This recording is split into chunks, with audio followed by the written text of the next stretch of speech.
시청자 여러분 안녕하십니까? 뉴스제이 시작합니다. 더불어민주당이 재보궐선거에서 참패 후 부동산 민심을 되돌리기 위해 부동산 세제 완화를 추진하고 있습니다. 국민의힘 나경원 후보와 이준석 후보가 당대표 출마를 선언하면서 신구 대립구도가 펼쳐졌습니다. 마포구가 여성 1인 가구의 안전한 주거 생활을 위해 안심홈 3종 세트를 지원합니다.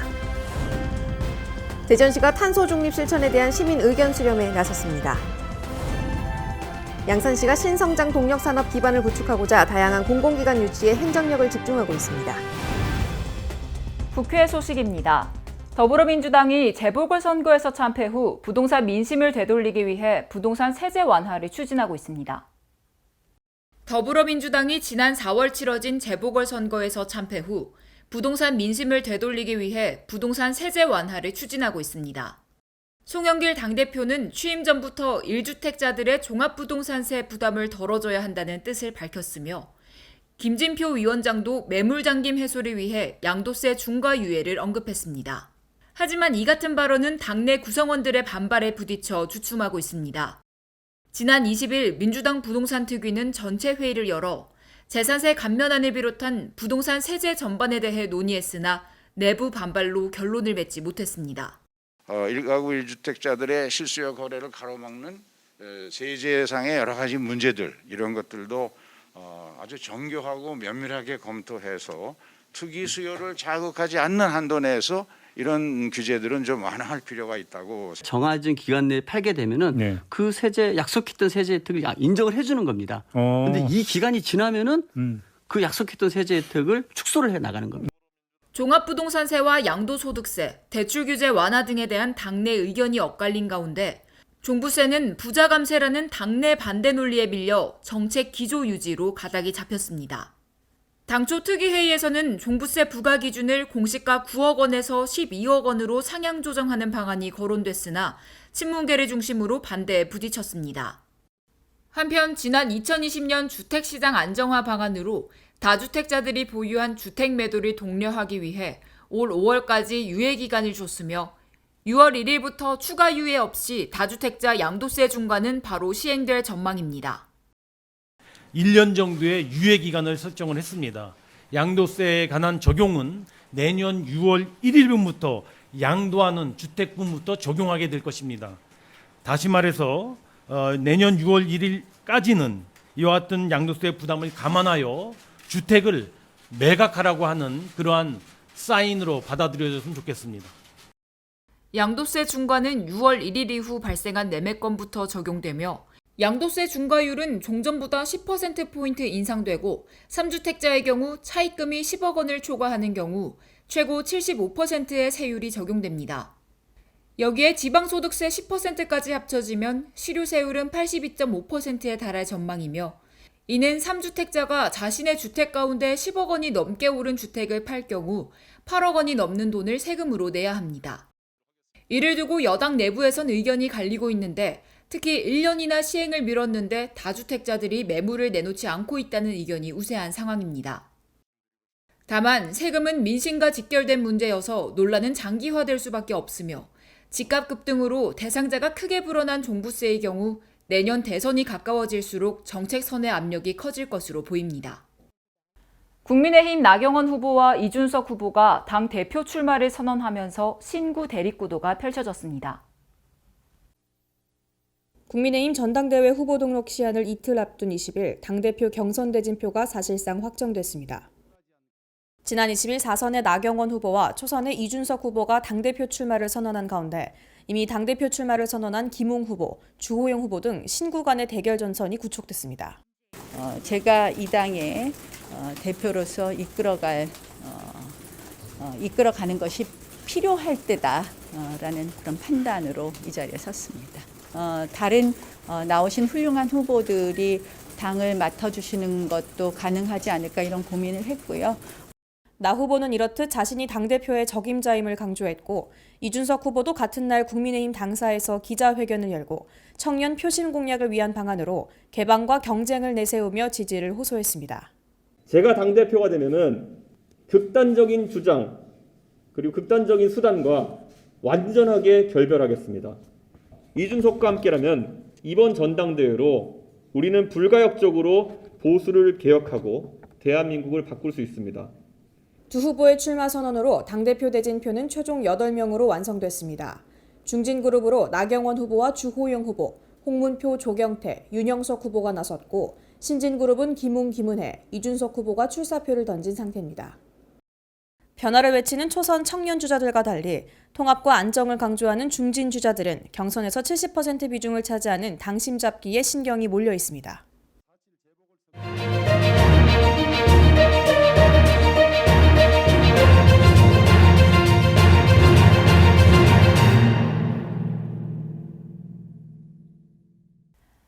지난 13일 정부가 반도체 산업 경쟁력 강화를 위해 K반도체 전략을 추진하겠다고 밝혔는데요. 이에 대한 앵커 브리핑 시작합니다. 이번 K반도체 전략에는 그동안 반도체 업계가 요청한 투자세액 공제 확대 등의 지원책이 포함됐는데요. 각 언론사별 의견 살펴봅니다. 먼저 A일보는 정부가 지금껏 보지 못했던 수준의 과감한 반도체 종합지원책을 내놓았다고 말했습니다. 삼성전자 등 153개 민간 기업이 510조 원 이상을 투자하고 정부도 1조 이상의 반도체 등 설비 투자 특별 자금을 신설해 파운드리 증설 등에 지원할 예정이라고 설명했는데요. 이 같은 과감한 지원책은 위기에 봉착한 국내 반도체 기업에 실질적 도움이 될 것으로 기대된다고 덧붙였습니다. 중국이 2025년까지 170조 원의 투자를 진행하고 있고 대만은 총통이 나서 농사 불허를 결정할 정도로 반도체에 올인하고 있는데 이번 K반도체 전략이 한국을 1등 반도체 국가로 올려놓는 계기가 되길 바란다고 강조했습니다.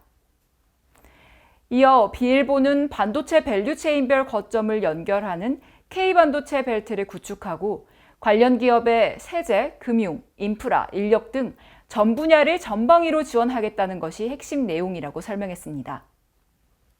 특히 최근 반도체 공급난이 심화하고 미국과 중국을 중심으로 반도체 산업 패권 경쟁이 격화하면서 우리 반도체 산업도 경쟁력 확보를 위해 특단의 대책이 필요하다는 목소리가 컸다고 밝혔는데요.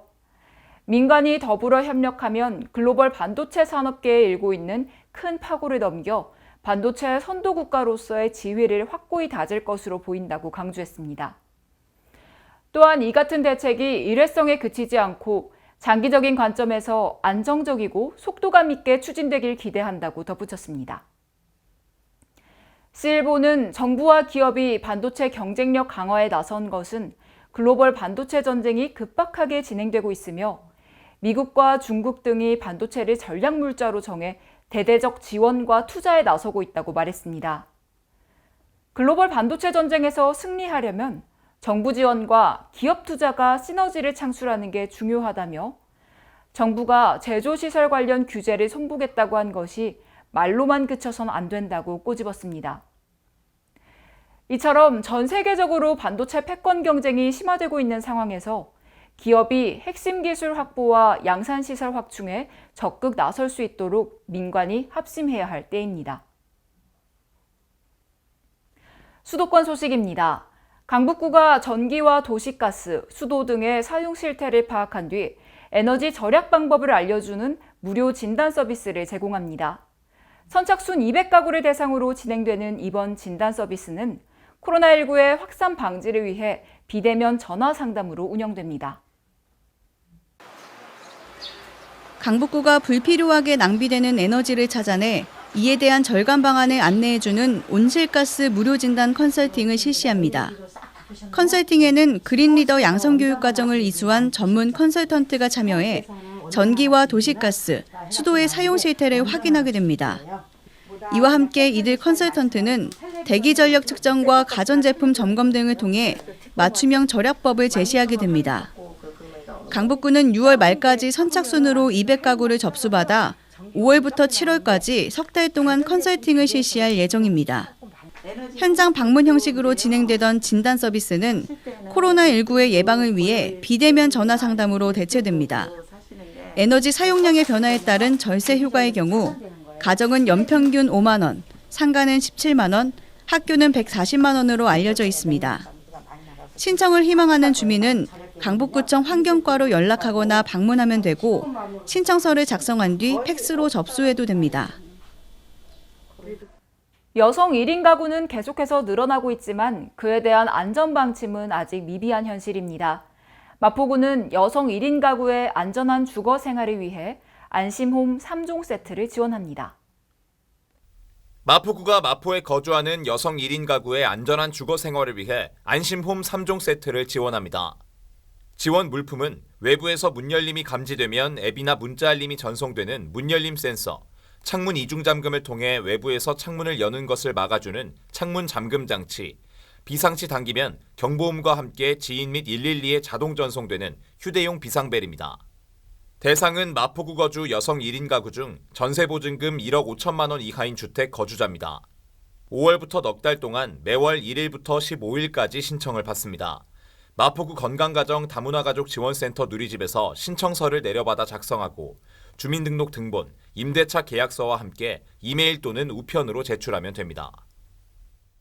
동지역사회보장협의체를 중심으로 지역 주민들이 직접 참여해 마을복지 계획을 수립하는 대학이 있습니다. 바로 의왕복지대학인데요. 5월 7일 시청 대회의실에서 이 의왕복지대학의 제1기 신입생 입학식을 가졌습니다. 의왕복지대학은 사회기 교육 및 마을 의제 찾기부터 마을 복지계획 수립까지 6회기 등 총 10회기가 운영될 예정인데요. 이를 통해 오는 10월까지 부곡동과 오전동의 마을 복지계획을 지역 주민이 스스로 수립하게 됩니다. 이날 입학식은 부곡, 오전 캠퍼스 신입생 60여 명이 참석한 가운데 진행됐는데요. 일부에서는 학사보고를 시작으로 입학 선서, 입학 증서 수여, 기념사, 그리고 내빈의 축사가 이어졌고 2부에서는 움트다 오영식 대표의 마을복지계획 우수 사례에 대한 강의가 진행됐습니다. 김상돈 시장은 마을복지계획이 성공하기 위해서는 주민들이 문제를 스스로 찾아내고 해결해 나갈 수 있도록 다양한 의견을 듣고 참여를 이끌어내는 노력이 필요하다고 말했는데요. 더불어 시에서는 좋은 성과물을 낼 수 있도록 많은 관심과 필요한 지원을 아끼지 않겠다고 밝혔습니다. 광역시 소식입니다. 소중한 삶의 터전, 우리의 환경을 지키는 일이죠. 탄소 중립 실현을 위해 우리는 어떤 노력을 해야 할까요? 대전시가 탄소 중립 실천에 대한 시민 의견 수렴에 나섰습니다. 대전시가 정책 제안 플랫폼 대전시소를 통해 2050 탄소 중립 실현을 위해 우리는 무엇을 해야 할까요를 주제로 5월 17일부터 한 달간 시민 의견을 수렴합니다. 탄소 중립은 인류 생존을 위한 지구온도 상승의 마지노선인 섭씨 1.5도를 지키기 위해 지구온난화를 유발하는 온실가스 배출을 최대한 줄이고 남은 온실가스를 흡수 제거해 실질적인 배출량을 0으로 만드는 것을 의미합니다. 이에 대전시는 일상생활 속에서 탄소 배출을 줄이는 방법, 탄소 중립을 널리 홍보할 수 있는 방안, 더 나아가 탄소 중립 실현을 위한 다각적인 정책 제안 등 다양한 시민의 아이디어 발굴을 위해 이번 공론장을 마련했습니다. 시민 여러분의 많은 관심과 참여 바랍니다. 허태정 대전시장이 전해철 행정안전부 장관과 간담회를 갖고 지역 현안 사업과 국비 사업에 대한 중앙부처의 적극적 지원을 당부했습니다. 허태정 대전시장이 찾아가는 지역균형 뉴딜 분과회의 첫 개최지인 대전을 방문한 전해철 행정안전부 장관과 간담회를 가졌습니다. 이 자리에서 허 시장은 지역균형 뉴딜 선도 모델로서 대전형 뉴딜을 소개했으며 지역화폐 온통대전 발행 확대 지원, 대전 UCLG 세계총회 조직이 설립 등 주요 지역 현안과 국비사업 등을 설명하고 중앙부처 차원의 관심과 지원을 요청했습니다. 또한 이날 간담회에 앞서 행정안전부 장관 주재하에 열린 제4차 지역균형 뉴딜 분과회의는 지역균형 뉴딜 22년 국비반영 사업 발굴과 국회 차원의 지원 방안 논의로 진행됐습니다. 한편 전 장관은 분과회의와 간담회 이후 마지막 일정으로 대전형 뉴딜 현장을 방문했습니다. 지역대학의 경쟁력 강화와 상생 발전을 위한 광주 대학발전협력단이 본격 운영에 들어갔습니다. 대학발전협력단은 5개 대학과 교육청 등에서 파견한 인력을 포함해 총 10명의 규모로 구성됐으며 이를 위해 광주시는 지난 4월 시의회, 시교육청, 지역 17개 대학과 상호 협력을 위한 업무 협약을 체결했습니다. 협력단은 여러 부서에 흩어져 있던 28개 대학 지원 관련 사업을 총괄 조율하는 컨트롤 타워 역할을 하게 되며 지역 주력 산업인 인공지능, 미래차 등과 관련된 인재 양성을 위한 직업 교육 체제 도입, 신입생 유치 지원 등의 대책을 마련할 방침입니다. 또 지자체에서 그리고 정부에서 교육부에서 해주셔야 될 일들은 한 자리에서 원스톱으로 해결할 수 있는 이런 대학 발전 협력단이 우리 광주시에서 시작했다는 것 굉장히 바람직하고 모범적인 그런 사례가 될 것으로 믿고 있습니다. 광주시는 협력단을 연말까지 상시 실무협의회로 운영해 지역대학의 위기를 파악하고 내년에는 상시 조직으로 확대 재편해 대학 경쟁력 제고를 위한 맞춤형 대책을 수립할 계획입니다. 강원도 소식입니다. 평창군은 지난 5월 11일 진부면 대회의실에서 코로나19 대응 유공 장관 표창 전수식을 진행했습니다. 코로나19 대응 장기화에 따라 피로 저감 및 사기 진작을 위해 지자체 방역 활동에 참여한 민간인 등을 대상으로 장관 표창을 수여했습니다. 이날 표창 대상 단체는 진부면 이장협의회이며 군수가 직접 장관 표창을 수여했습니다. 진부면 이장협의회는 올해 지역 내 코로나19 집단 감염으로 전수 검사소 운영 시 마을 주민들의 검사를 독려할 뿐만 아니라 드라이브스루 검사소 교통 지원 및 고생하는 직원들을 위해 음료를 전달하며 격려하는 등 많은 도움을 줬습니다. 횡성군이 강원도 강원테크노파크와 함께 소재, 부품, 장비 중소기업의 글로벌 강소기업 육성을 위한 소부장 기술 자립 지원 프로젝트를 공동 추진합니다. 5월 10일 춘천에서 업무 협약식이 개최됐는데요. 소부장 프로젝트는 강원도와 관련 시군이 협력 지원하는 사업으로 관내 소재 자동차 부품 생산 기업인 SJ테크가 시제품 개발 등 연구 개발과 사업화를 위해 1억 5천만 원을 지원받게 됩니다. 이와 함께 성장 잠재력이 높고 지역 경제에 선도적인 역할을 할 기업을 선정해 집중 육성하는 강원 스타기업 인증서 수여식도 열렸는데요. 우천 제2농공단지에 입주해 콜드브루 커피 추출액을 생산하고 있는 넥스트바이오가 선정돼 연구개발과 사업화 등 최대 5년간 성장 지원을 받게 됩니다. 이어서 충청도 소식입니다. 음성의 배터리 분석과 성능 검사가 가능한 기술지원센터가 들어섭니다. 센터가 건립되면 향후 급격히 증가할 배터리 활용 신산업 수요를 충족할 것으로 보입니다. 충북 미래먹거리 산업이 밀집해 있는 충청북도 음성. 음성군이 대한민국 중부권 2차전지 중심지로 도약합니다. 산업통상자원부는 지난 11일 2021년도 제1차 에너지 기술 개발 사업 전기차 배터리 2차 사용 중부권 기술지원센터 장소로 음성군을 선정했습니다. 현재 사용 후 배터리 활용 거점은 울산, 포항, 나주, 제주 등 남부에만 집중돼 있었으며 정부는 중부권 거점 구축을 필요로 했습니다. 음성에 들어설 전기차 배터리 2차 사용 중부권 기술지원센터는 음성군 성본산업단지에 2,310제곱미터 규모로 들어서며 완공은 2025년입니다. 센터에는 배터리 분석 시스템 등 7종의 19대의 배터리 분석, 성능 검사 장비가 구축됩니다. 특히 사용 후 배터리를 재사용, 재제조해 새로운 응용 제품 개발 시 안전한 시장 출시를 위한 성능과 안정성 평가 기술을 개발하게 됩니다. 충청북도는 이번 사업을 통해 사용 후 배터리 산업화를 위한 시험 인증 인프라를 구축함으로써 재사용, 재제조 배터리 팩 성능과 안정성 시험 평가 기술 개발을 기대했습니다. 또한 앞으로 급격하게 증가될 사용 후 배터리를 활용한 에너지 신산업 육성에 선제 대응할 수 있을 것으로 예상했습니다.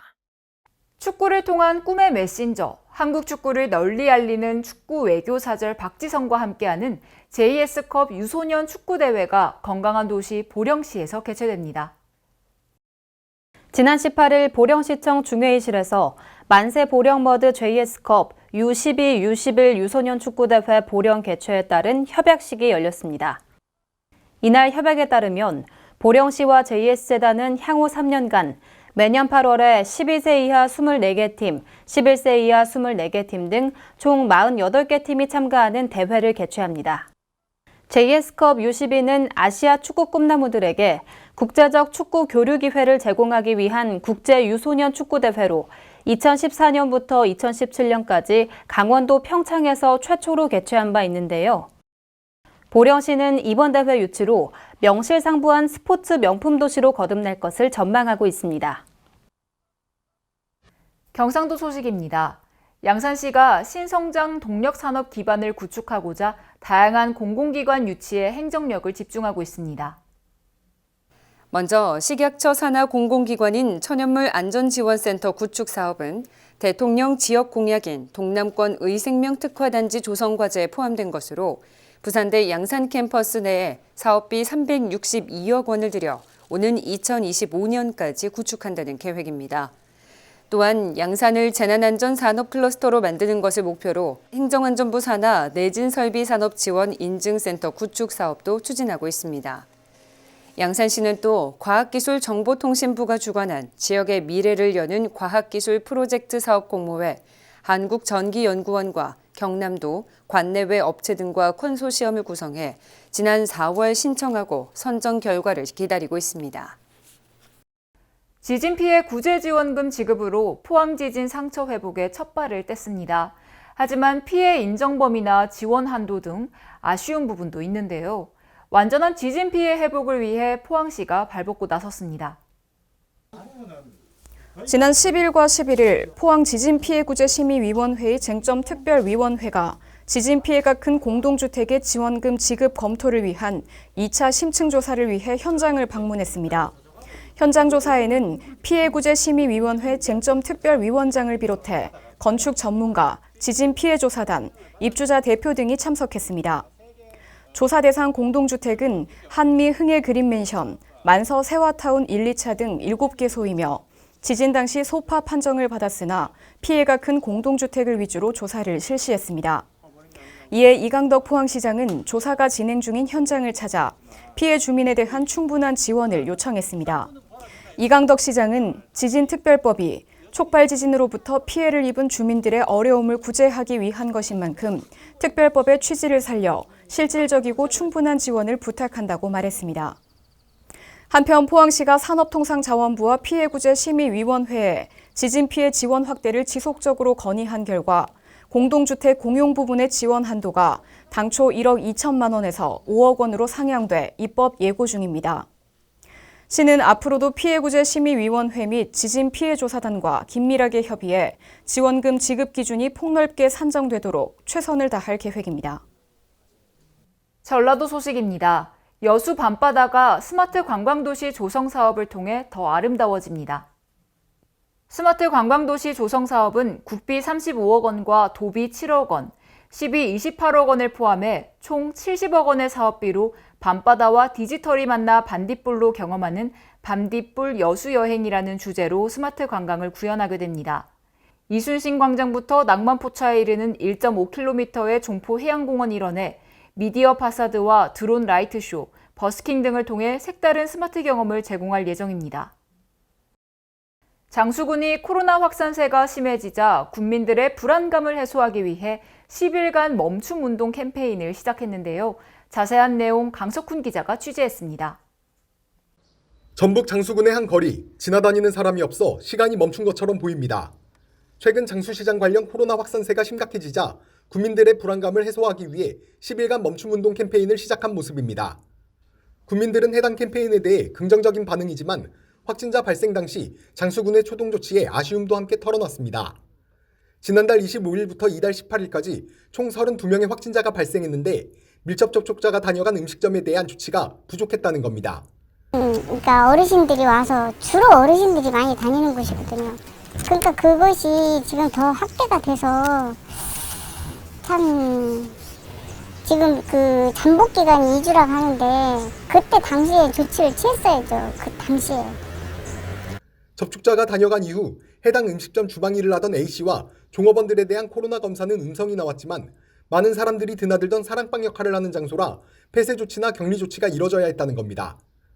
음성 결과를 받았던 A씨는 불과 이틀 만인 지난달 28일부터 코로나 증세를 보였는데 10일이 지나서야 검사를 받고 확진 판정을 받았습니다.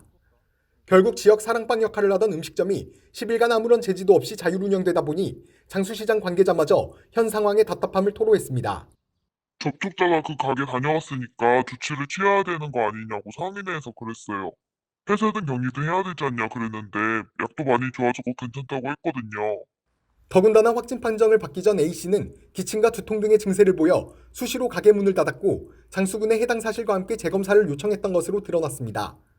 그 아줌마가 27일, 28일 그때부터 굉장히 아프다고 했어요. 평소에는 이제 문을 잘 안 닫던 사람이 문을 자주 닫더라고요. 제가 중간중간 그 군청에 그 아줌마 검사를 시켰으면 좋겠다고 다시. 장수군청 관계자는 A씨에 대한 의심 신고는 받은 적이 없다며 장수시장 관련 확진자에 대한 역학조사를 진행하기에 어려움이 있어 전 국민들 대상 선별검사를 진행 중이라고 설명했습니다. 그래서 모든 거를 한꺼번에 역학조사를 해서 나가기에는 어려움이 있어서 사전적, 선제적으로 전 국민들 대상으로, 장수 주민들 대상으로 임시 선별검사를 하게 되었습니다.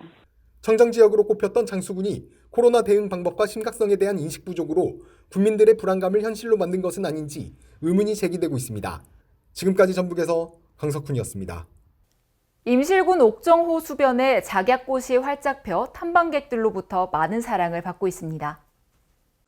천혜의 자연경관을 지닌 옥정호 수변에 활짝 핀 작약꽃이 탐방객들의 큰 인기를 끌고 있습니다. 최근 SNS를 통해 소개된 옥정호 작약꽃의 아름다운 경관을 보고 많은 이들이 이곳을 방문, 주말관광 인파가 몰리는 등 큰 인기를 끌고 있습니다. 군은 옥정호를 사계절 꽃이 피는 관광지로 만들어가고 있으며 둘레길 환경정비 등을 통해 대표적인 명품 관광지로 굳혀나갈 계획입니다. 신민군수는 이용객들이 길을 걸으며 코로나19로 지친 몸과 마음을 치유할 수 있도록 지속적인 유지관리에 힘을 쏟겠다고 말했습니다. 지금까지 전북에서 황인아였습니다. 무주군이 일자리 관련 협의체를 구성해 분야별 일자리 제공과 정책 마련에 앞장설 것으로 기대됩니다. 자세한 내용 황인아 기자가 보도합니다. 무주군이 일자리와 관련해 협의를 진행하고 협의체를 구성하기로 합의했습니다. 이들 팀들은 분야별 일자리를 제공하고 정책을 마련하고 있는 팀들로서 기관별 회의를 통해 핵심 일자리 추진 과제를 선정, 일자리 집행 상황 수시 모니터링, 컨설팅을 통한 협업과 평가 체계를 구축하는 데 최선을 다하기로 뜻을 모았습니다. 이상현 군 산업경제과장은 일자리 정책 기본계획 수립과 원활한 사업 추진을 위해 일자리 분야 팀들과 정책들을 공유하고 함께 고민해 국민들에게 양질의 일자리를 제공할 것이라고 말했습니다. 한편 무주군은 지난 2월 고용노동부로부터 2001년 지역산업 맞춤형 일자리 창출 지원사업 공모에 선정되면서 국비 2억 5천만 원을 확보한 바 있습니다. 지금까지 전북에서 황인아였습니다. 문화 소식입니다. 프랑스 3대 미술관인 파리 퐁피두 센터가 한국 단색화를 대표하는 작가 권영우, 박서보, 하종현 작가의 작품을 영구 소장합니다. 국제갤러리는 퐁피두 센터가 권영우의 채색한지 회화 2점, 박서보의 색채묘법 1점, 하종현의 접합 1점 등 총 4점을 영구 소장하게 됐다고 말했습니다. 이번 소장은 1970년대 한국의 정치적, 사회적 현실을 경험한 작가들이 제작한 단색화에 대한 국제적인 고찰이 활발해질 것이라는 기대를 낳고 있다고 국제갤러리는 설명했습니다. 한편 루브르 박물관, 오르세 미술관과 함께 프랑스 3대 미술관으로 손꼽히는 퐁피두 센터는 세계에서 두 번째로 많은 12만 점이 넘는 근현대 미술품을 소장하고 있습니다.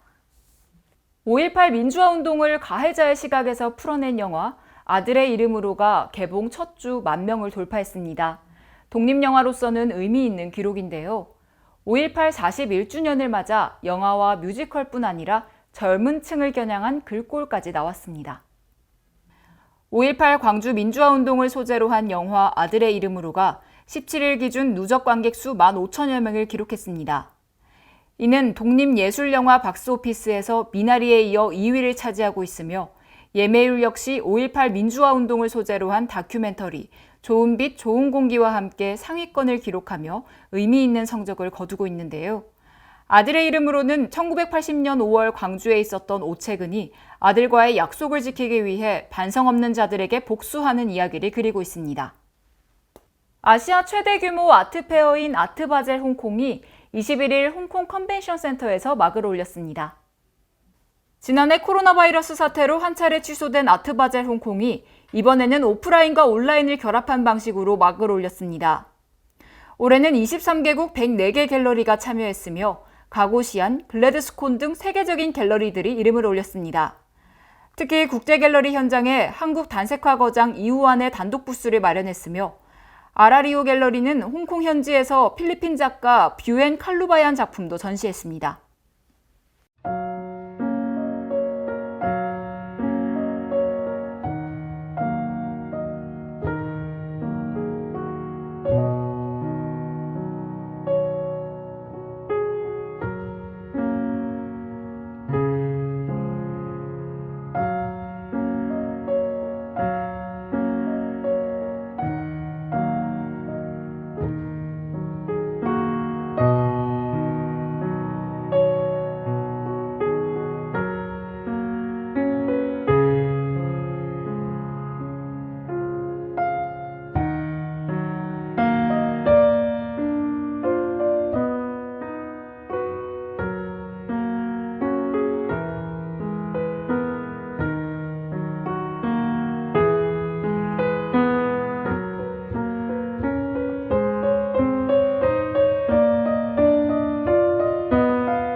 코로나 확산세가 좀처럼 꺾이지 않으면서 정체 국면이 장기화되고 있습니다.